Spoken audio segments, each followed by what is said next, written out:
হয়ে গেল, যে ম্যাচটা একসময় মনে হচ্ছিল যে বাংলাদেশ অবশ্যই হারবে, যখন ইকুয়েশনটা 36 বলে 63 থেকে 30 বলে 40 রানের ব্যবধানে চলে আসলো, কিংবা শেষ 3 ওভারে প্রতিপক্ষের দরকার ছিল মাত্র 20 রান, যে ম্যাচটা একটা সময় মনে হচ্ছিল আবারও বাংলাদেশই জিতবে, যখন তাসকিন আহমেদ অসাধারণ কামব্যাক করলেন, মাত্র 2 রান দিলেন, উইকেট নিলেন, শেষ 12 বলে বাংলাদেশকে হারাতে 18 রানের প্রয়োজন স্বাগতিকদের, সেই ম্যাচটা অবশেষে বাংলাদেশই জিতেছে।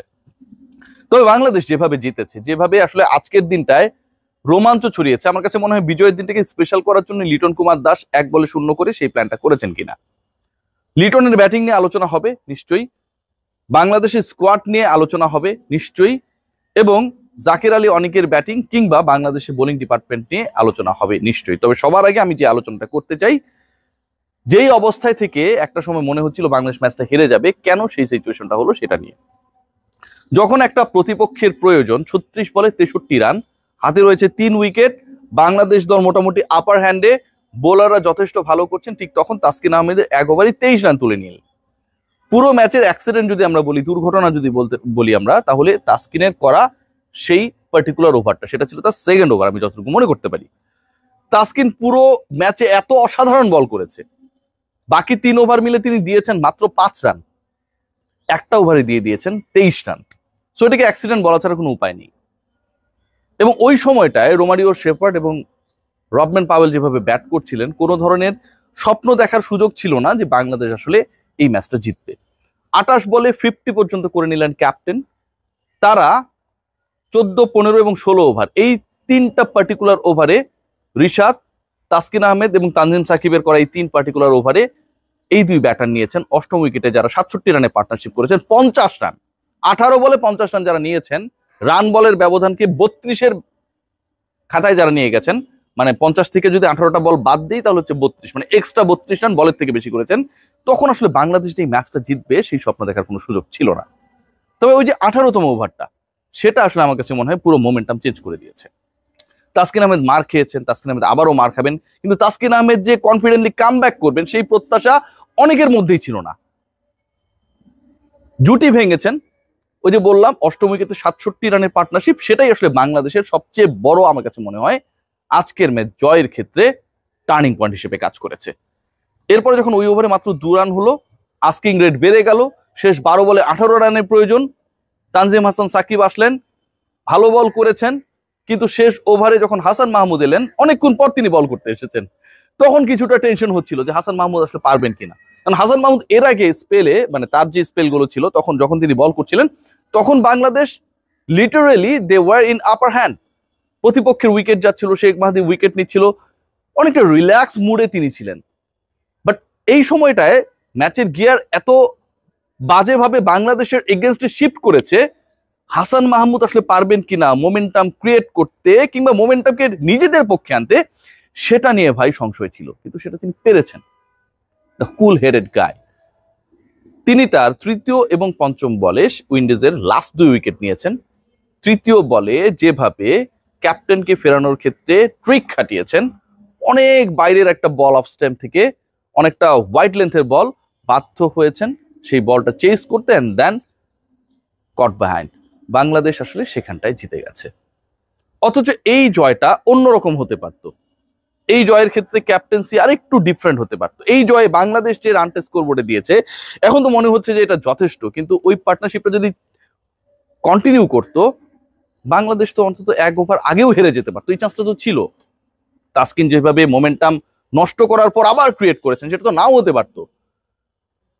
বাংলাদেশের স্কোরবোর্ডে যে রানটা উঠেছে, আমার কাছে মনে হয় এই রানটা আরো স্মার্ট হতে পারতো।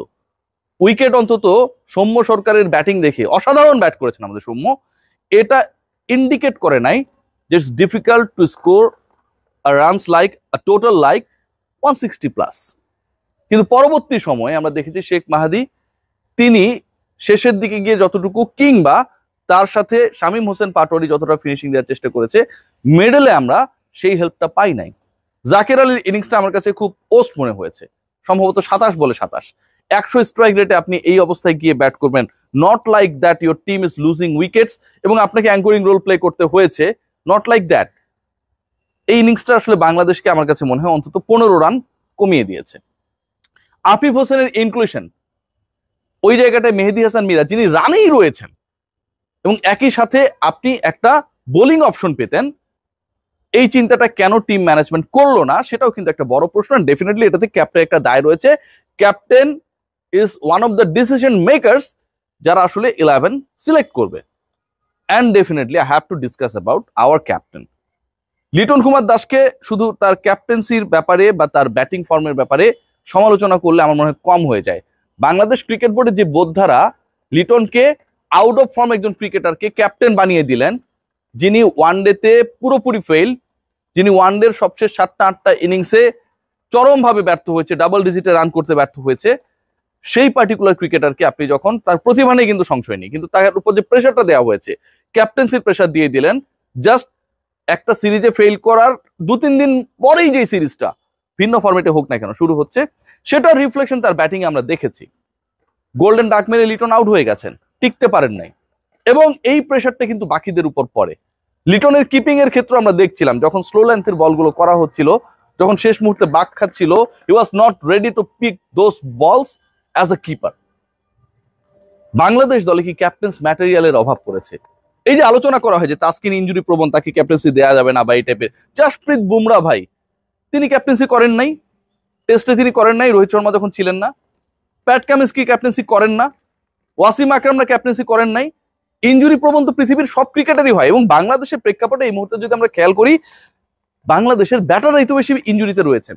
তাহিদ হৃদয়ের কথা আমরা বলতে পারি, মুশফিকুর রহিমের কথা আমরা বলতে পারি, নাজমুল হোসেন শান্তর কথা আমরা বলতে পারি। বাংলাদেশের কোন পেসার এই মুহূর্তে ইনজুরিতে, এবং তাসকিন সবশেষ কবে বাজে ইনজুরিতে পড়েছেন সেটাও কিন্তু একটা গবেষণার বিষয়। যা হোক, সেই আলোচনাটা পরে, কিন্তু বাংলাদেশের ব্যাটিং ওয়াইজ যে পারফরমেন্স ক্যাপ্টেনের নেতৃত্বে যেটা পরবর্তীতে কন্টিনিউ করেছেন জাকিররা, এটা আমার কাছে খুব ওর্স লেগেছে। এন্ড অফ দ্য ডে আমার কাছে মনে হয় সবচেয়ে বড় স্বস্তির জায়গা বাংলাদেশ জিতেছে, এবং এই জয়ের পেছনে শামীম হোসেন পাটোয়ারির শেষ দিকের যে ক্যামিও, এটা একটা বড় রোল প্লে করেছে। সৌম্য সরকারের টপ অর্ডারের ব্যাটিং অসাধারণ রোল প্লে করেছে, কিন্তু শেখ মাহাদি ম্যান অফ দ্য ম্যাচ, পুরো ম্যাচের মোড় যিনি ঘুরিয়ে দিয়েছেন। 9 ওভারের মধ্যেই যার বোলিং কোটা শেষ হয়ে গেছে, কিন্তু তার মধ্যেই উইন্ডিজ কি করতে পারতো আর পারতো না, সেই সীমারেখাটা আসলে বাংলাদেশ টেনে দিতে সক্ষম হয়েছিল। ওই যে 4টা উইকেট, আমার কাছে মনে হয় এটা একটা বড় রোল প্লে করেছে to make sure that Bangladesh এই ভিক্টরিদের দিনে, এই স্পেশাল ডের দিনে সবাইকে একটা স্পেশাল ফিল দিবে। আজকে আপনারা সবাই জানেন যে বাংলাদেশে হোম অফ ক্রিকেটে একটা প্রদর্শনী ক্রিকেট ম্যাচ রয়েছে, সেখানটায় সকল রথী মহারথীরা যাবেন। আমি ভাবছিলাম যে বাংলাদেশ হেরে গেলে আসলে এই দিনের আমেজটা নষ্ট হয়ে যাবে। ক্রিকেট সংশ্লিষ্ট যারা রয়েছে, আমরা যারা রয়েছি, সাধারণ মানুষ যারা রয়েছে, ক্রিকেট নিয়ে যারা ভাবে, ক্রিকেটাররা সেটা হতে দেননি। Thanks to